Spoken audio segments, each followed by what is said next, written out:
میرا یہ جناب رستہ جو ہے یہ میرا سیدھا رستہ ہے، یہ تو اللہ نے پہلے دکھایا ہے۔ اب دیکھتے ہیں احمد رضا تم کیا کہتے ہو۔ آپ نے فرمایا دکھایا تو اس نے کافروں کو بھی، یہ مسئلہ دکھانے کا نہیں ہے، مسئلہ یہ یہاں ترجمہ ہونا چاہیے اہدنا الصراط المستقیم،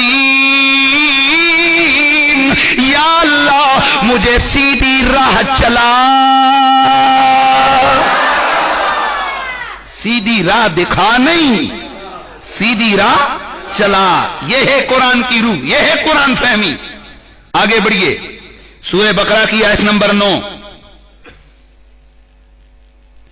يخادعون الله والذين آمنوا وما يخدعون إلا أنفسهم وما يشعرون۔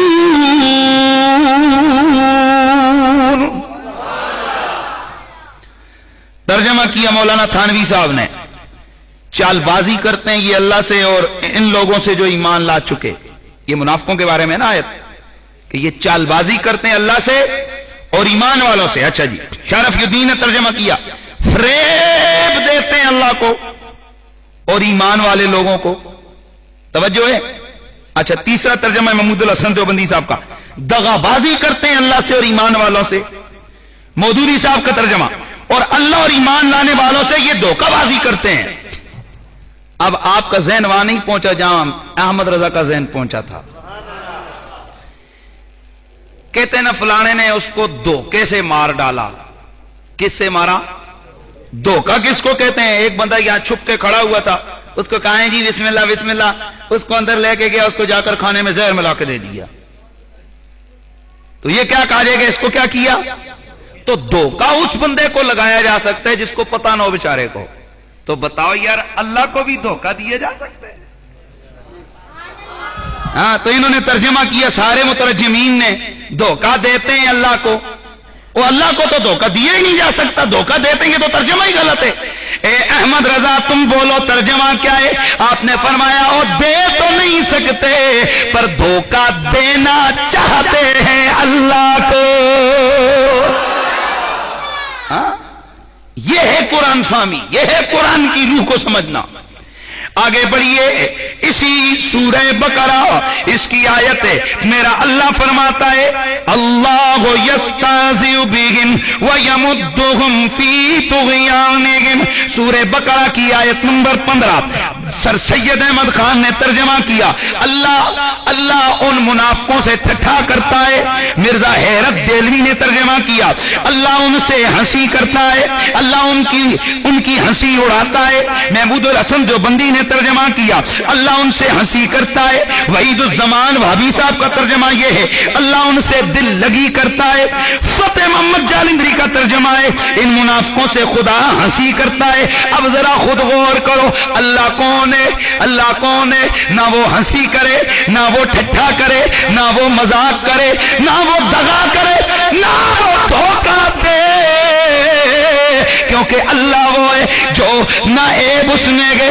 اور ارے آج اگر کوئی بڑا علم والا کسی سے ہنسی مذاق کرے، لوگ اس کو مایوس سمجھتے ہیں، کہتے ہیں دیکھو جی ان کی یہ شان نہیں ہے کہ یہ ہنسی مذاق اور ٹھٹھے مذاقیں کرنا شروع کر دیں۔ تو جب ایک عام عالم کے لیے یہ ہنسی مذاق اور ٹھٹھا یہ روا نہیں ہے تو اللہ کے لیے یہ کہنا کیسے روا ہو سکتا ہے؟ اے احمد رضا آپ ترجمہ فرمائے، اس کا ترجمہ کیا ہے؟ آپ نے ترجمہ کیا، اللہ اکبر، غور سے سننا، آپ نے ترجمہ کیا اللہ ان سے استہزاء فرماتا ہے جیسا اس کی شان کے لائق ہے۔ وہ ٹھٹھے مذاقیں نہیں کرتا، وہ جیسے اس کی شان کے لائق وہ ان سے کیا کرتا ہے؟ استہزاء فرماتا ہے۔ ترجمہ وہ نہیں کیا کہ جس میں الوہیت کے مقام اور تقدیس کا نقص لازم آئے۔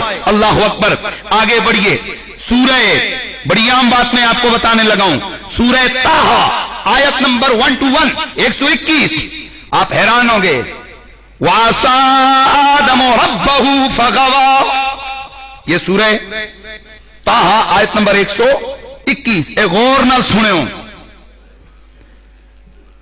اس میں وہ جو سودھیا والی تفسیر ہے نا جو آپ کو مفت کی ملتی ہے، بسم اللہ، اس کا ترجمہ ہے آدم نے اپنے رب کی نافرمانی کی پس وہ بہک گیا.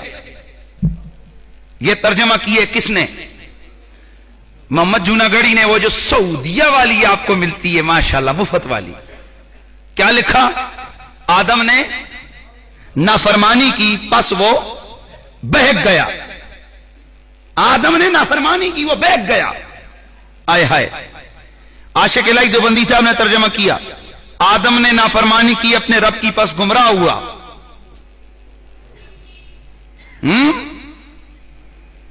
مجھے بتاؤ یہ جو ترجمے ہیں جن میں نبی کے لیے نافرمان کا لفظ, نبی کے لیے بھٹکنے کا لفظ, نبی کے لیے بہکنے کا لفظ, نبی کے لیے گمراہ کا لفظ ہے, یہ ماشاءاللہ آپ کا ایمان سلامت رکھیں گے نا.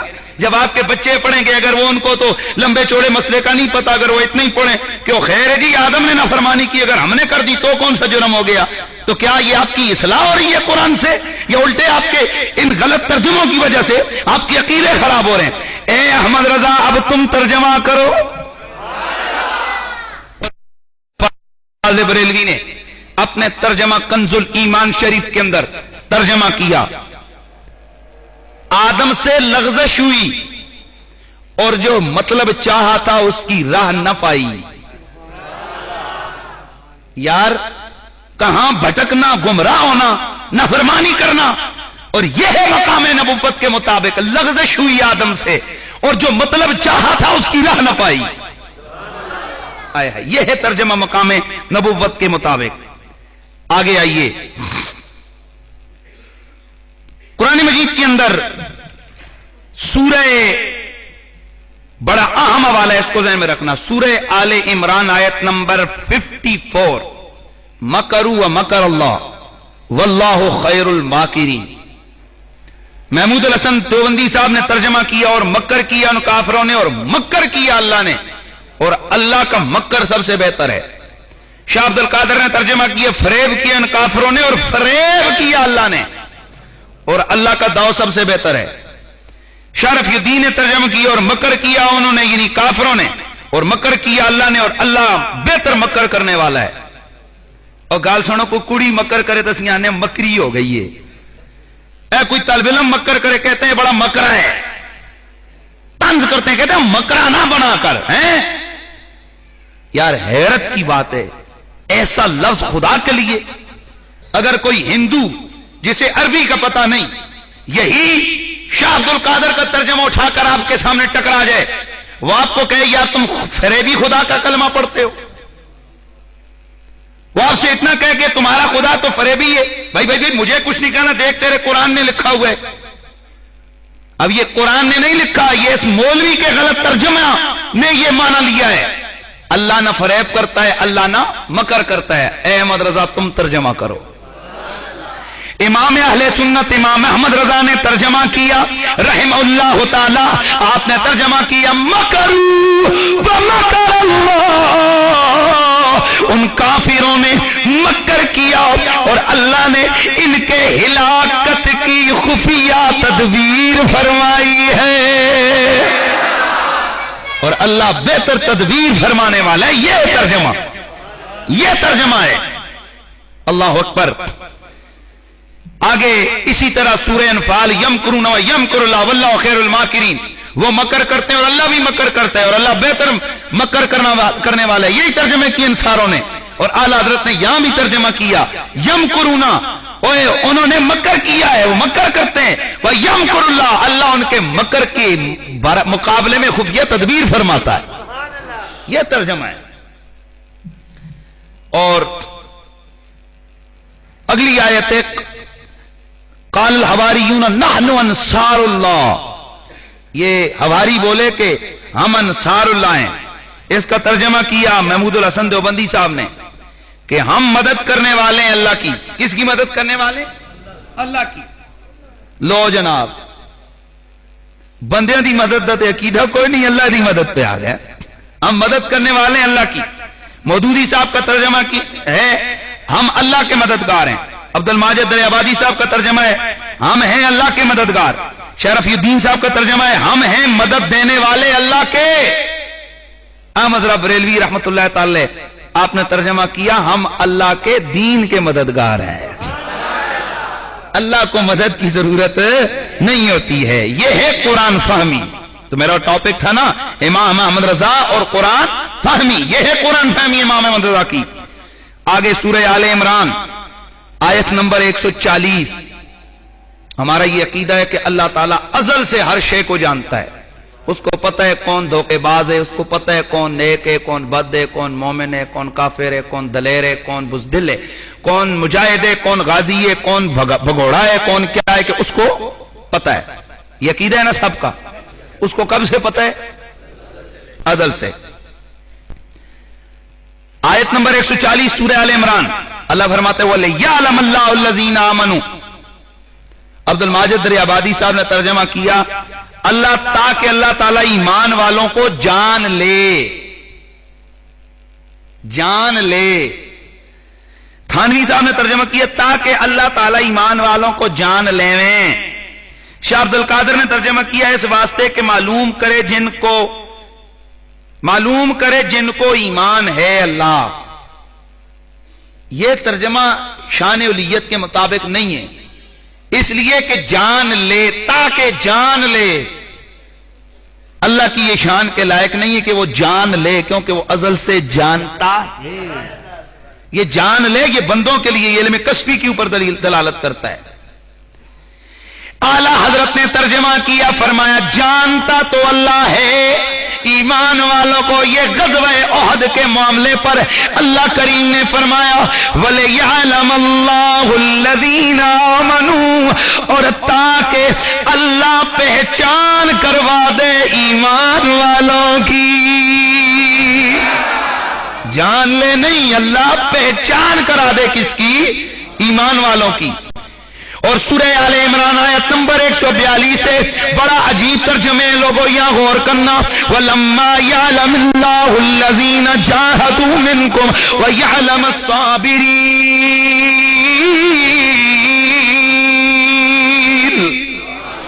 عبد الماجد دریابادی صاحب نے ترجمہ کیا ابھی اللہ نے تو تم میں سے ان لوگوں کو جانا ہی نہیں ہے جنہوں نے جہاد کی, اور صبر کرنے والوں کو بھی نہیں جانا.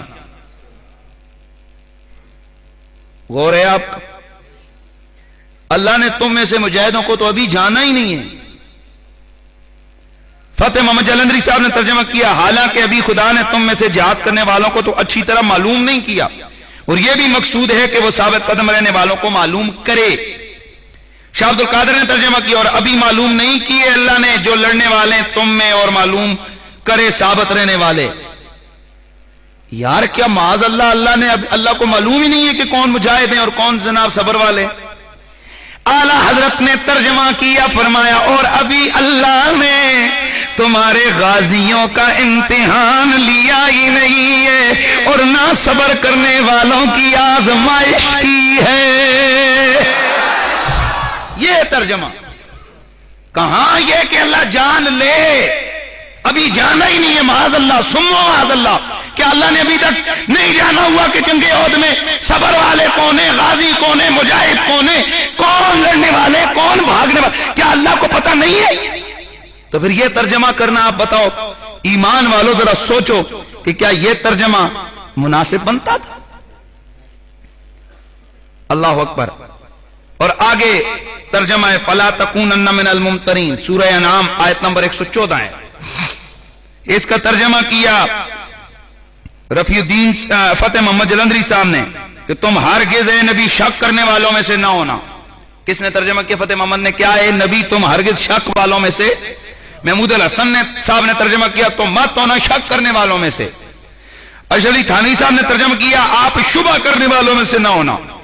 شاہ رفیع الدین صاحب نے ترجمہ کیا پس مت ہو شک لانے والوں سے. اب یہاں پر انہوں نے ڈائریکٹ مخاطب بنایا کس کو؟ رسول اللہ کو, کہ نبی تو شک کرنے والوں میں سے نہ ہونا. اور یار نبی بھی شک کرنے والا ہے. امام احمد رضا فاضل بریلوی نے ترجمہ کیا اے سننے والے تو ہرگز شک کرنے والوں میں سے نہ ہونا. نبی مخاطب نہیں ہے یہاں, ہم تم قرآن سننے والے ہم مخاطب ہیں اس قرآن کے کہ تم شک میں سے نہ ہونا, کیونکہ نبی کو جو نبوت ملتی ہے وہ مقام شک سے بالا تر ہو کر مقام یقین پہ فائز ہونے کے بعد اللہ اسے نبوت عطا فرماتا ہے. تو تو جب مقام نبوت مانا اور نبی مان لیا تو ماننا پڑے گا جو اللہ کا نبی ہے وہ مقام شک پہ نہیں ہوتا، وہ مقام یقین پر فائز ہوتا ہے. اور مقام یقین والوں کو یہ کہنا کہ تو شک کرنے والوں میں سے نہ ہونا، یہ روح قرآنی کے خلاف ہے. لیکن احمد رضا نے ترجمہ کر کے بتایا کہ قرآن اس طرح سمجھا جاتا ہے. اللہ اکبر. آگے بڑھیے. سورہ توبہ کی آیت نمبر 79. بڑی عجیب، یہاں بھی عجیب سا معاملہ ہے. فَيَسْخَرُونَ مِنْهُمْ سَخِرَ اللَّهُ مِنْهُمْ. اللہ تعالیٰ قرآن مجید میں بیان فرماتا ہے نا کہ قیامت والے دن جب یہ جو کافر وغیرہ لوگ ہیں، جو ہوتا یہ تھا کہ جو مسلمان غریب مومنین جب جاتے تھے تو مذاق کرتے تھے، وہ جو کافر لوگ ہیں ان کو دیکھ کر ان کے لیے کوئی چیز لاتے، پھر مذاق کرتے، کہتے اے کنگلے کگلے بھاگ، تو مذاق کرتے. اللہ کہتا ہے فَيَسْخَرُونَ مِنْهُمْ سَخِرَ اللَّهُ مِنْهُمْ. یہ کافر ان سے تمسخر کرتے ہیں، مذاق کرتے ہیں، ٹھٹھا کرتے ہیں ان سے. اور اللہ، میں ترجمہ بھی نہیں کر رہا، سخر اللہ منہم، اس کا ترجمہ دیکھیں کیا کیے ان لوگوں نے. عبد الماجد آبادی صاحب نے ترجمہ کیا ان سے تمسخر کرتے ہیں، اللہ ان سے تمسخر کر رہے گا. مودودی صاحب نے ترجمہ کیا یہ ان لوگوں کا مذاق اڑاتے ہیں جو ایمان والے ہیں، ان کے پاس آتے ہیں، اللہ ان مذاق اڑانے والوں کا مذاق اڑاتا ہے. محمود حسن صاحب نے ترجمہ کیا پھر ان پر ٹھٹھے کرتے ہیں اور اللہ ان سے ٹھٹھے کرتا ہے. ہیں یار کیا اللہ کی یہ شان ہے کہ وہ تمسخر کرے، مذاق اڑائے؟ معاذ اللہ وہ مسخریاں کرے. اللہ اس شان والا نہیں ہے. اعلی حضرت نے ترجمہ کیا فَيَسْخَرُونَ مِنْهُمْ سَخِرَ اللَّهُ مِنْهُمْ، اور یہ ان سے مذاق کرتے ہیں، ان مومنوں سے، مجاہدوں سے، ان صحابہ سے. سخر اللہ منہم، اللہ ان کو ان کی مذاق اور ہنسی کی سزا دے گا. یہ ہے ترجمہ. سورہ توبہ کی آیت نمبر 67 ہے.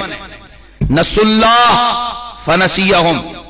اس کا ترجمہ کیے فتح محمد صاحب نے کہ یہ خدا کو بھول گئے، خدا ان کو بھول گیا. استغفر اللہ. ترجمہ سنیں ذرا. مودودی صاحب نے ترجمہ کیا یہ اللہ کو بھول گئے اور اللہ نے انہیں بھلا دیا. شرف الدین صاحب نے ترجمہ کیا بھول گئے اللہ کو، پس اللہ نے ان کو بھلا دیا. محمود الحسن صاحب نے بھی ترجمہ کیا پس یہ اللہ کو بھول گئے، اللہ تعالیٰ ان کو بھول گیا. لا حول ولا قوت الا باللہ. اور یہ بھولنا، یہ چوکنا، یہ بندے کی شان ہے، اللہ کی شان نہیں ہے، یہ بندے کے اندر ہوتا ہے. اعلیٰ حضرت نے ترجمہ کیا فَنَسُوا اللَّهَ فَنَسِيَهُمْ، وہ اللہ کو چھوڑ بیٹھے، اللہ نے انہیں چھوڑ دیا ہے. یہ ترجمہ. یہاں سے پتا چلتا ہے کہ احمد رضا فاضل بریلوی کا ذہن قرآن فہمی میں کتنا وسیع تھا اور کہاں وہ بحر عمیق کے اندر معانی کے سمندر میں غوطہ زن رہتا تھا آپ کا دماغ اور ذہن. آگے بڑھیے. سورہ محمد آیت نمبر 19. اور مسلمانوں ذرا غور کرنا اس آیت پہ. یہ وہی جو آپ والے ہیں نا، وہ والا وَاسْتَغْفِرْ لِلذَّنبِ وَلِلْمُؤْمِنِينَ وَلِلْمُؤْمِنَاتِ ثُمَّ مَعَاذَ اللَّهِ ثُمَّ مَعَاذَ اللَّهِ ثُمَّ مَعَاذَ اللَّهِ. بخشش مانگو اپنے گناہوں کے لیے اور مومنین اور مومنات کے گناہوں کے لیے. یہ ترجمہ کیے شرف الدین نے. کیا ترجمہ کیا؟ اے نبی اپنے لیے بخشش مانگ، اپنے گناہوں کی بخشش مانگ، اور ایمان والے مومن مردوں اور عورتوں کے گناہوں کی بخشش مانگ. شرف الدین صاحب نے ترجمہ کیا اپنے گناہوں کی معافی مانگو اور مومن مردوں اور عورتوں کے گناہوں کی معافی مانگو اے نبی. فتح محمد صاحب نے بھی ترجمہ کیا اپنے گناہوں کی معافی مانگ اور مومنین مردوں اور عورتوں کے گناہوں کی معافی مانگ. مودودی صاحب نے ترجمہ کیا اپنے قصور کی معافی مانگو اے نبی اور مومن مردوں اور عورتوں کے قصور کی معافی مانگو. محمود الحسن صاحب نے ترجمہ کیا اپنے گناہ کے واسطے مانگو معافی اور مومن مردوں اور عورتوں کے لیے. تھانوی صاحب نے ترجمہ کیا اپنی خطا کی معافی مانگتے رہو اور مومن مردوں اور عورتوں کی خطاؤں کی معافی مانگتے رہو. اب میں آپ سے ایک سوال پوچھتا ہوں اور میں آگے بڑھ کے آپ کو ایک چیز بھی عرض کروں گا. غور کرو، کیا نبی گناہ کرتا ہے کہ جس کو اللہ کہہ رہے کہ تو اپنے گناہوں کی معافی مانگ؟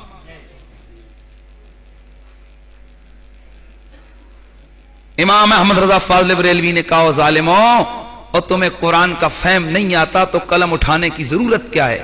ترجمے کرنے کی ضرورت کیا ہے؟ آپ نے ترجمہ کیا وَاسْتَغْفِرْ لِذَنبِكَ وَلِلْمُؤْمِنِينَ وَلِلْمُؤْمِنَاتِ۔ او لوگو یاد رکھو، اور نبی گناہ نہیں کرتا، نہ صغیرہ نہ کبیرہ، نہ چھوٹا نہ بڑا۔ وجہ کیونکہ نبی کا ہر فعل ہمارے لیے سنت، تو اگر نبی گناہ کرے تو پھر اس کا گناہ بھی تو ہمارے لیے سنت ہوگی نا، پھر تو ہمیں بھی معاذ اللہ ثم معاذ اللہ۔ یہ کہاں تک چلا جائے گا یہ معاملہ؟ نبی گناہ نہیں کرتا۔ اس آیت کا ترجمہ کیا ہے؟ آپ نے ترجمہ کیا اے میرے محبوب اپنے خاصوں اور عام مسلمان مردوں اور عورتوں کے گناہوں کی معافی مانگو۔ اپنے گناہوں کی نہیں، اپنے خاصوں اور عام مومن مردوں اور عورتوں کے گناہوں کی معافی مانگو۔ یہ ہے ترجمہ، یہ ہے ترجمہ، اور یہ ہے قرآن فہمی۔ اور یہ آیت نمبر کون سی تھی میرا سننے والا؟ یہ آیت کا نمبر یاد رکھے، آیت نمبر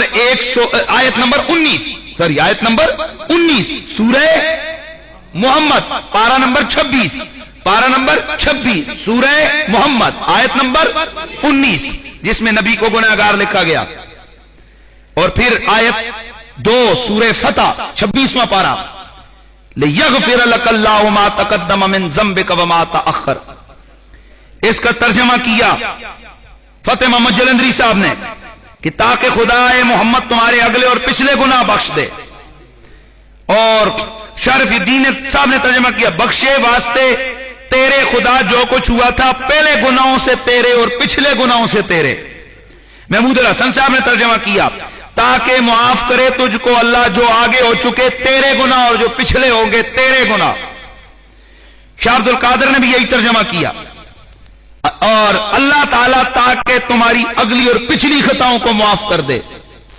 اعلیٰ حضرت نے فرمایا او اللہ کے بندو، او نبی کے خطائیں اور گناہ نہیں ہوتے ہیں، بلکہ یہاں پر کیا ہے؟ لِيَغْفِرَ لَكَ اللَّهُ لَكَ اللَّهُ، یہ لام بیچ میں سے گول کر گئے تھے نا تاکہ ان کو اس وجہ سے ان کو معنی سمجھ نہیں ہے۔ لِيَغْفِرَ لَكَ اللَّهُ مَا تَقَدَّمَ مِن ذَنبِكَ وَمَا تَأَخَّرَ۔ اے سونا مدنی، تاکہ اللہ تیرے صدقے تیرے اگلوں کے گناہ بھی بخشے، تیرے پچھلوں کے گناہ بھی بخشے۔ یہ ہے ترجمہ، اور یہ ہے قرآن فہمی۔ اس کو کہتے ہیں کہ قرآن فہمی یہ ہے۔ اب یہاں پر میں آپ کو ایک چھوٹا سا حقیقت پر مبنی ایک واقعہ سناتا ہوں۔ یہ 1.5 سال ہوا ہے، یا غالباً سال سوا سال ہوئے۔ یہاں ایک آپ بہت سارے دوستوں کو پتہ ہی ہے کہ 5-6 عیسائیوں نے میرے ہاتھ پہ اسلام قبول کیا۔ اخبار میں خبر چھپی، اور اسلام آباد کا نام نہیں لیتا ہے کہ اخبار کا ایک سب ایڈیٹر ہے، وہ عیسائی لڑکا تھا، بڑا اس کا مطالعہ تھا تقابل کا، وہ میرے پاس آ گیا۔ پہلے اس نے ٹائم لیا جی کہ میں آپ سے کچھ معلومات لینا چاہتا ہوں، آپ ذرا مجھے ٹائم دیں۔ میں نے کہا بسم اللہ آ جاؤ۔ ہم لوگ بیٹھ گئے، اندر لائبریری میں بیٹھا، میرے ساتھ اور 2-4-5 لوگ بھی بیٹھے تھے۔ اب اس لڑکے نے قرآن پاک ایسے اس نے نظر ڈالی، تو یہی والے جو ہے نا ترجمے، چونکہ میرے پاس سارے ترجمے تو پڑھے، اس نے ایک ترجمہ نیچے اٹھا کر اس کو ہاتھ میں ایسے پکڑ کے رکھا، اور کہنے لگا جی مولانا صاحب بات یہ، ذرا مجھے ایک بات کا جواب دیں۔ میں نے کہا جی بسم اللہ بولیں۔ کہنے لگا جی یہ بتائیں کہ ایک آدمی ایسا ہے کہ جو مجرم تھا پھر اس کو معافی مل گئی، اور ایک آدمی ایسا ہے جس نے کبھی کوئی جرم کبھی کوئی گناہ کیے ہی نہیں، ان دونوں میں سے بتائیں کون افضل ہے؟ میں نے کہا یار بظاہر ہے جس نے کبھی گناہ کیا ہی نہیں وہ افضل ہے۔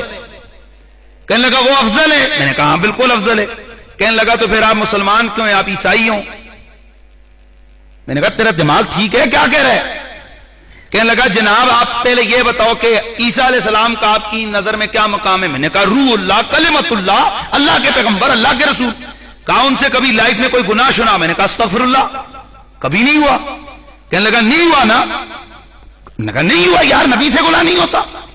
کہنے لگا مولانا پھر آپ کے نبی سے تو گناہ ہوئے ہیں، اللہ نے ان گناہوں کو بخشا ہے، اور ہمارے نبی سے تو آپ کا قرآن بھی کہتا ہے گناہ نہیں ہوئے، تو پھر آپ ہمارے نبی کا کلمہ پڑھیں، عیسیٰ کو آپ مانیں، محمد کو۔ میں نے کہا ظالم چپ کر، کیسے نبی نے گناہ کیے؟